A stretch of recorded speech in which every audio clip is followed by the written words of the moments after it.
In past episodes of Business Matters, you may recall that we talked about the China Plus One opportunity, what it meant for India, and what competition India faced, and so on and so forth. But this begs the question, the US being the world's largest economy, how have the US's imports changed over the years?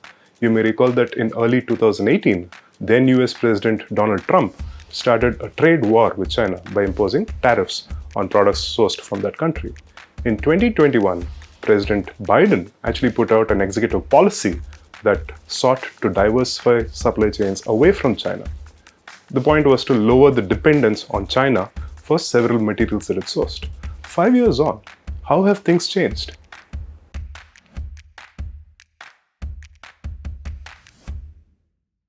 Hello and welcome back to Business Matters at the Hindu with me, K. Bharat Kumar. A news headline in our sister publication Business Line last week made me think a bit. It read, solar module exports from India galloped 1000% as US keeps China out. 1000% is about more than 11 times. That is only an example.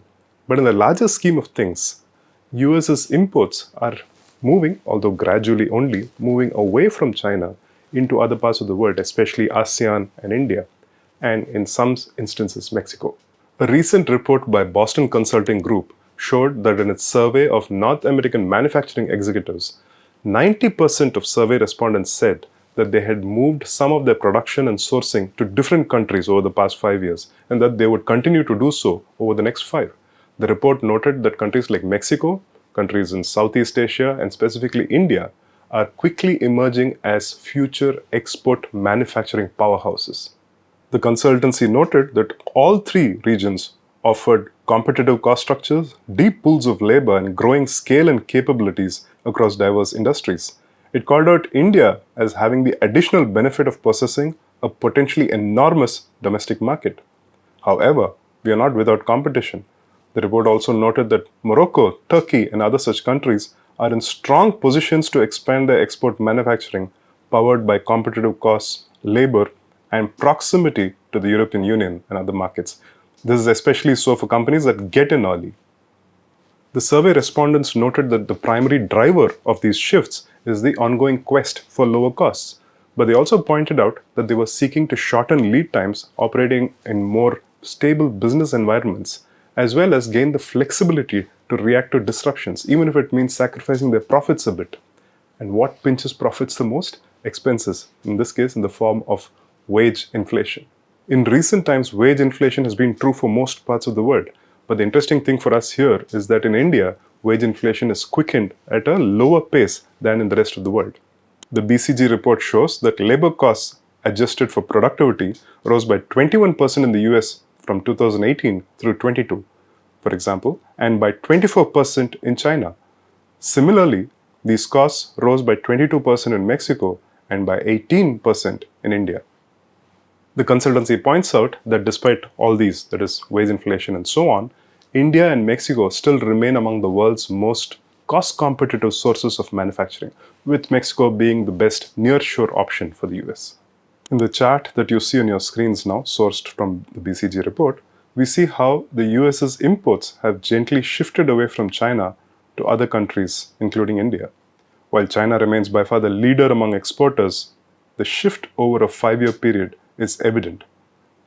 India has benefited in all 4 areas noted in the report: consumer electronics, semiconductor materials, auto components, and mechanical machinery. You must remember that the base for Indian exports is small, so any minor change will show a huge percentage jump, but that it is rising is what we need to note. After the US's executive policy or order that came out on supply chains in early 2021, US Treasury Secretary Janet Yellen gave a speech at the Atlantic Council in April of that year, where she specifically referred to friendshoring of supply chains. This essentially means moving supply chains away from China and to countries that were friendly towards the US.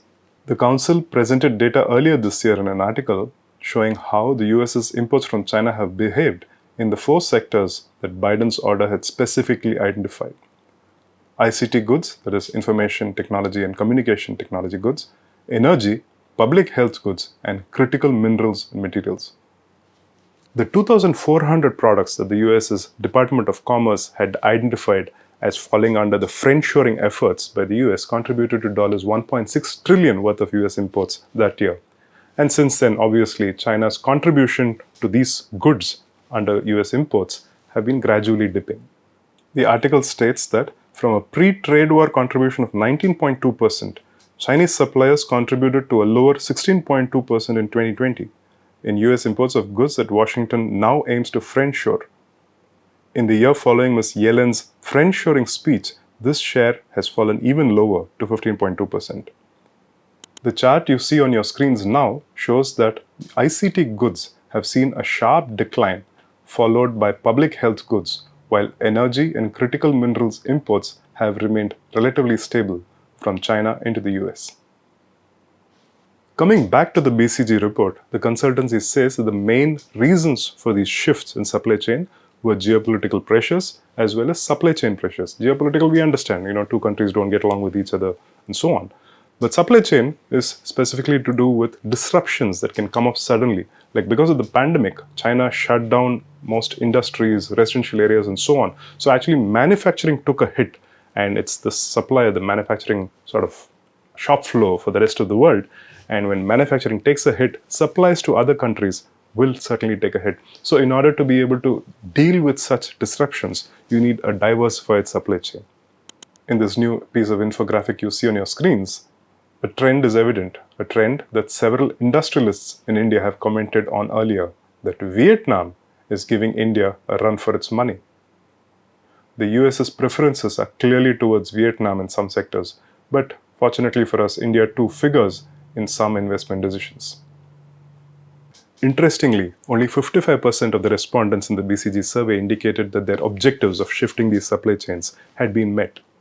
The consultancy says that if companies adopt a market-back approach, which means they start from the market and the needs of that market and then work backwards in designing a comprehensive manufacturing and sourcing strategy, it's bound to work. It says that if companies do this well, they could cut anywhere between 20 to 50% of manufacturing and supply chain costs. And before we wind down, as usual, here's a nugget we have for you from history. Did you know that the United States made its foray into the China trade after independence from Great Britain and the signing of the Treaty of Paris in 1783? This is according to the Historical Collections exhibit of the Harvard Business School. The following year, the first American ship, Empress of China, arrived in China carrying silver and 30 tons of ginseng and sailed back home loaded with tea and silk. And for this week's quiz question, here we go. What was the Canton system in the context of early trade that the West had with China? Here's the response to last week's question, which was, we saw that the yield inversion trend typically precedes a recession. What else happens related to the inversion just before the recession begins? The answer is that a disinversion happens. When central banks start observing that growth is stalling, they cut rates hurriedly to address the growth problem. Then bond prices start looking up and the yields dip, and hence the disinversion happens. In this case too, a disinversion has happened, but because investors are wary not only of the near term, but also of the long term, and have beaten down 10-year bond prices too. That has made yields shoot up, thus lowering the differential with the 2-year bond rate. In sum, that's not great news at all. That's all we have for you this week, but before we go away, we do want to know, what do you think of India's prospects as supply chains move away from China and to other countries? We've seen some evidence of business coming into India, but have you come across any instances where we could have done better, maybe in terms of quality of our exports? Do leave your comments in the section below. We'd love to hear from you. Until we meet again, have a lovely week ahead.